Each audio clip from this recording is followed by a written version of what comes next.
पिछले अंक में हमने देखा कि देविका अपने ससुराल में हर गलत बात का विरोध करती, तो उसकी वजह से देविका पर उसके ससुराल वाले बहुत अत्याचार करने लगे। एक दिन देविका ने सचिन से कहा, सचिन, मैं तुम्हारे घर में नहीं रह सकती, तुम मुझे आज ही मेरे घर शहर भेज दो, मैं अपने मम्मी पापा के पास रहूंगी। क्यों देविका, तुम शहर क्यों जाना चाहती हो? यहाँ तुम्हें किस बात की परेशानी है? किस बात की परेशानी नहीं है सचिन, तुम्हारे घर के आदमी औरतों के साथ जानवरों जैसा व्यवहार करते हैं, मैं ऐसे माहौल में नहीं रह सकती। देखो देविका, तुम्हें यहीं रहना होगा। तुम्हारी शादी मुझसे हो गई है, अब मैं तुम्हारा पति हूँ और यही तुम्हारा घर है। अच्छा, तो तुम्हें याद है कि मैं तुम्हारी पत्नी हूँ? जब तुम्हारे पिताजी और चाचा जी मुझे एक एक हफ्ते के लिए कमरे में बंद कर देते हैं, तब तुम्हें क्यों याद नहीं आता कि जो औरत कमरे में बंद है वो तुम्हारी पत्नी है? जब तुम्हारे जीजाजी और भाई मुझसे बदतमीजी से बात करते हैं, मुझे खाने के लिए कुछ नहीं देते, तब भी तुम्हें याद नहीं आता कि मैं तुम्हारी पत्नी हूँ? देखो देविका, तुम बेकार की बातें मत करो। तुम यहाँ ढंग से रहोगी, सबकी बात मानोगी, तो कोई तुम्हें कुछ नहीं कहेगा। इस तरह जानवर की तरह रहना, ढंग से रहना है तो सॉरी सचिन, मैं नहीं रह सकती, मैं आज ही अपने घर जाऊंगी। ये बोलकर देविका अपना सामान पैक कर लेती है और घर से जाने लगती है। सचिन भी उसके पीछे पीछे चलता है और उसे समझाने की कोशिश करता है। जब ये सब जोगिंदर ने देखा तो बोल पड़ा, बहू, यह सब क्या हो रहा है? कहाँ जा रही हो? सचिन, बताओ अपने पिताजी को कि कहाँ जा रही हूँ मैं। तुम्हें शर्म नहीं आती अपने पति का नाम लेते हुए? मैं अपने पति का नाम ले रही हूँ, इसमें आपको क्या परेशानी है? आपका नाम तो नहीं ले रही हूँ ना? देविका, ये किस तरह से बात कर रही हो तुम पिताजी से? जिस तरह से करनी चाहिए उस तरह से कर रही हूँ बात। इससे अच्छी तरह से मैं तुम्हारे घर के किसी भी आदमी से बात नहीं कर सकती। तीनों की बात सुनकर घर के बाकी लोग भी वहां आ जाते हैं। तभी जोगिंदर कहता है, हमारे घर की औरतें अपने मर्दों का नाम नहीं लेती। तुम्हारे शहर में होता होगा, लेकिन हमारे यहाँ पर ऐसा कुछ नहीं होता। बहू, सचिन तुम्हारा पति है, तुम उसका नाम मत लिया करो। तुम अपने पति का नाम लेने की जगह ए जी, ओ जी, सुनो जी कहा करो। पति ना परमेश्वर होता है। तो परमेश्वर का तो हम नाम लेते हैं। क्यों माँ जी, क्या आप अपने इष्ट देव का नाम नहीं लेती? माँ जी, ये सब इन पुरुषों के बनाए तौर तरीके हैं, औरतों को दबाने के लिए। ये बेशर्म लड़की ऐसा नहीं सुधरेगी। ये हमारे घर की औरतों को भड़का रही है। सचिन, तुम इसे चुप कराओगे या फिर मैं करूं? नहीं नहीं पिताजी, मैं अभी समझा देता हूँ।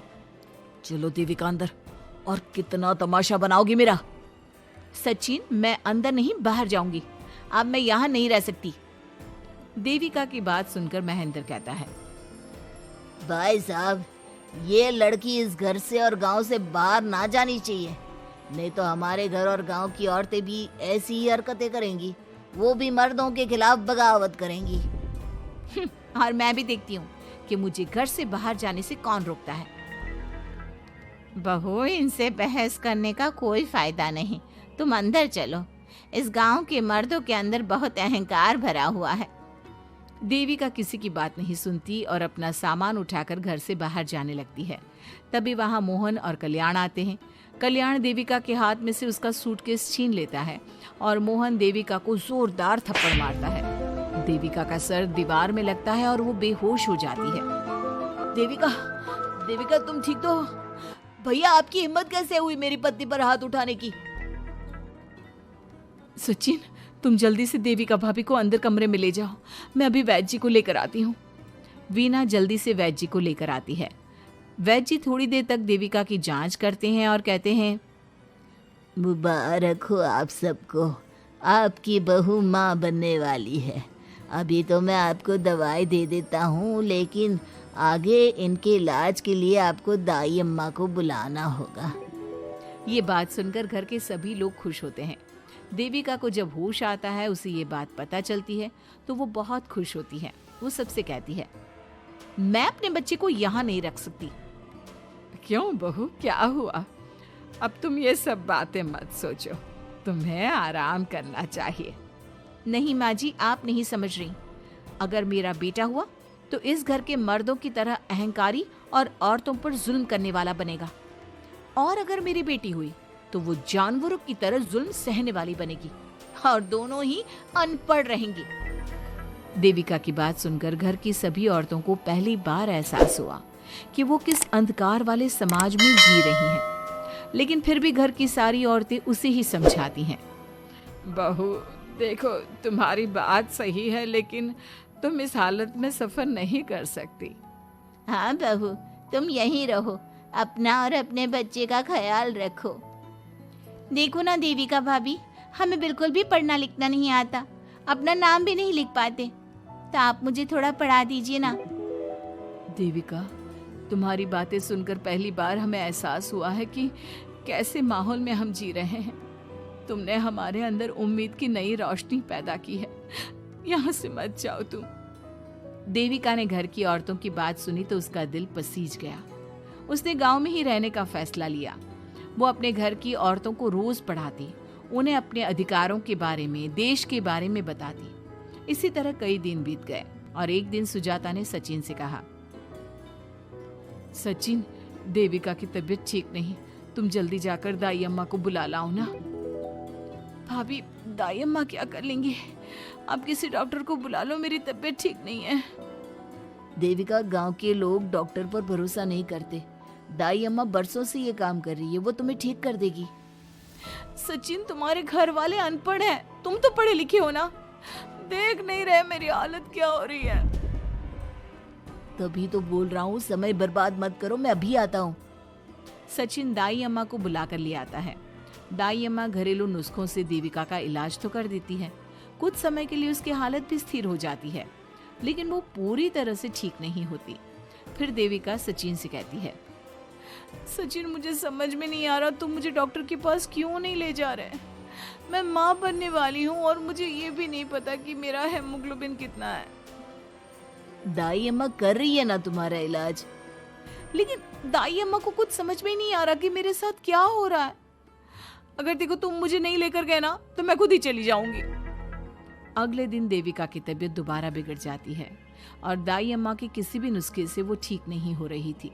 देविका ने सारी हिम्मत जुटाई और वो अकेली ही डॉक्टर के पास जाने लगी। उसे देखकर मोहन कहता है, बहू, इस हालत में कहाँ जा रही हो? आप लोगों के भरोसे रही ना तो आप लोग मुझे मार ही डालोगे। डॉक्टर के पास जा रही हूँ मैं। बहू, तेरा दिमाग तो ठिकाने पर है। हमारे घर की औरतें मर्दों से इलाज नहीं कराती। हे भगवान, इन जाहिल लोगों को मैं कैसे समझाऊं? डॉक्टर औरतें भी होती हैं। बहू, तो हमें पागल मत बना, हमने तो कभी कोई महिला डॉक्टर नहीं देखी। तू झूठ बोलकर निकलना चाहती है ना? इस गांव की सरहद से आप लोग कभी बाहर नहीं गए ना, इसलिए आप लोगों को नहीं पता कि महिलाएं डॉक्टर के अलावा क्या क्या है। ए लड़की, तुझसे तमीज से बात कर रहे हैं तो तू ज्यादा हवा में मत उड़। बोला ना एक बार, चल अंदर जा। चाचा जी, मैं अंदर नहीं जाऊंगी, डॉक्टर के पास जाऊंगी। मेरा इलाज सिर्फ डॉक्टर ही कर सकता है। ये बोलकर देविका घर से निकल रही थी कि तभी जोगिंदर ने उसे कमरे में ले जाकर बेड पर जोर से धक्का दे दिया, जिसकी वजह से देविका के पेट में चोट लग गई और वो दर्द की वजह से जोर जोर से चिल्लाने लगी। ये देखकर घर की सारी औरतें देविका को संभालने लगी। देविका, हिम्मत रखो, सब ठीक हो जाएगा। देविका भाभी, आप ठीक हो ना? माँ, कुछ करिए ना, भाभी की तबीयत बहुत खराब हो रही है। लेकिन मैं क्या कर सकती हूँ? भाभी, कुछ तो करो, कहीं बहू को कुछ हो ना जाए। उधर जोगिंदर मेन गेट पर बड़ा सा ताला लगा देता है और कहता है, आज के बाद इस घर से कोई भी औरत बाहर नहीं निकलेगी। देविका का बच्चा भी इसी घर में होगा, ये जिंदा रहे या मर जाए। जोगिंदर की बात सुनकर सभी औरतें बाहर आती हैं। जब विमला को इस बात का एहसास हो जाता है कि जोगिंदर देविका को डॉक्टर के पास किसी कीमत पर नहीं जाने देगा, तब विमला पहली बार अपना घूंघट उठाकर तेज आवाज में कहती है, मैं भी देखती हूँ देविका को डॉक्टर के पास जाने से कौन रोकता है। आज देविका डॉक्टर के पास जाकर रहेगी। देविका की सास का घूंघट आखिरकार उतर ही गया। घर के आदमियों ने पहली बार विमला का ये रूप देखा था और उसकी तेज आवाज पहली बार सुनी थी। क्या विमला अपनी बहू की जान बचा पाएगी या जोगिंदर अपनी पत्नी की आवाज भी दबा देगा? ये जानने के लिए हमारे अगले एपिसोड का इंतजार कीजिए और हमें कमेंट में ये भी बताइए कि घर की औरतों को आगे क्या कदम उठाना चाहिए।